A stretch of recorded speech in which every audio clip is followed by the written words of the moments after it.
the answer on minimum wage. It's the fundamental question of who government works for. Understand it this way. We have a government that works great, works fabulously for giant drug companies, just not working for people who are trying to get a prescription filled. Yeah. We have a government that works great for private prisons that rake in money, just not for the people and the communities whose lives they destroy.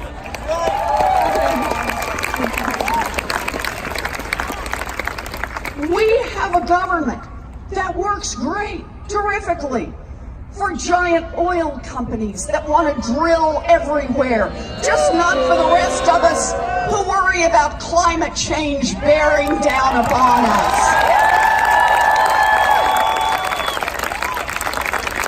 So here's the deal. When you've got a government that works great for those with money, works great for those who can hire an army of lobbyists and lawyers, works great for those at the top, but isn't working for the rest of the people, that is corruption, pure and simple, and we need to call it out.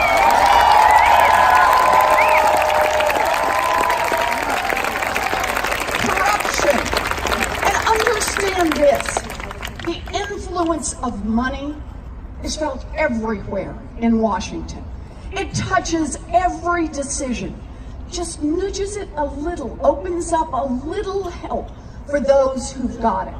Whatever issue brought you here today, I guarantee that if there's a decision to be made in Washington, that decision has been influenced by money, and that is corruption.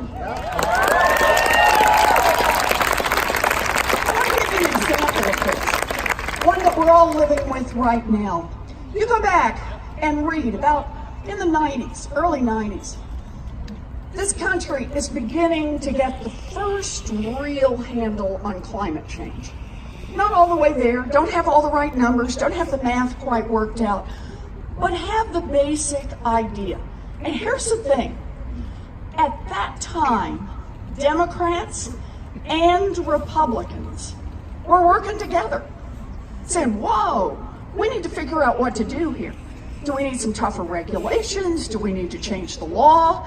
Do we need some more what do we need to do here? What investments do we need to make? And because nobody, regardless of political power, party, had wanted to be the ones on the watch when a real crisis hit. So that's how it starts to work. And then along come the Koch brothers.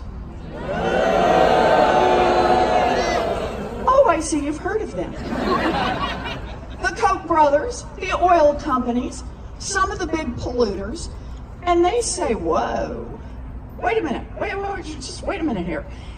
If this government gets really serious about climate change, if they start changing the rules and the regulations to avoid climate change, that could cut into our profits. That could upset our profit model. That could really cost us big money. So they have a choice. They can make an investment here. These are rich guys, and they got lots of good advisors, so they could make investments. They could invest in carbon capture, how they're going to clean up the air and clean up the what? No, they don't want to do that. No. They could decide that they weren't going to pull up any more fossil fuels, that they were going to switch over to clean energy, to biofuels, to renewables. No, they don't want to do that. They make a better investment. They invest in politicians. They flood Washington with money. Oh, and the one that really gets me, with bought and paid for experts.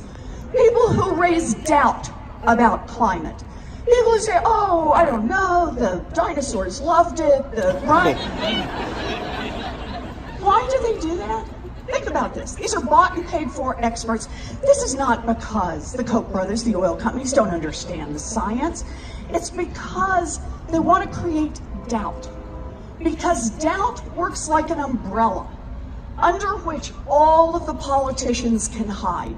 They can keep taking Koch brother money, they can keep taking oil company money, and they can do absolutely nothing about climate change. You want to understand why we face a crisis right now?